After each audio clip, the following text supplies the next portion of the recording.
picked up the coffin from the hearse and the procession started off. The Reverend Zwingler took the lead and he was slowly swinging his censer before him. Next came Miss Newsom and a scattering of family and friends, all dabbing at their eyes with an assortment of paper tissues. Then came the coffin, and behind came Mr. Hatchett.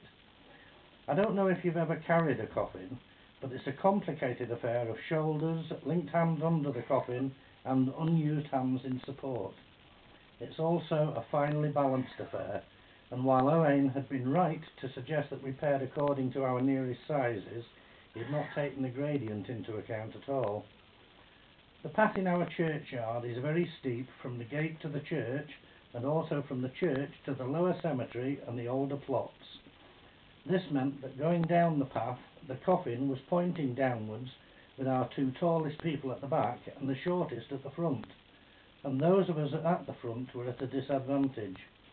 I don't know whether the deceased was a short man, but I do know that both Frank and I were starting to feel movement from above as we moved. I mentally dismissed the first stupid thought to occur to me that maybe we had a live person in the coffin, but as we moved further, the body moved rapidly from one end to the other, and our end was the other. The sudden shift in weight caught Frank and me unawares and seemed to push the coffin forwards.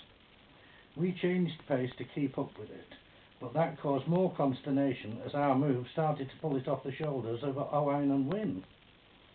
Our forward surge had also put us amongst the mourners, who parted like the Red Sea at our arrival, and also brought us to the back of the Reverend Zwingler, who must have heard our hurried steps. He spun round and, viewing the coffin about to hit him in the head, jumped off the path. Unfortunately, he tripped and fell. He started rolling down the hill until coming to a halt beside a gravestone. Meanwhile, at our rear, Mr. Hatchett had managed to grab the missile and slow its forward momentum. Frank and I had reached a run at this time and almost shot out from under it.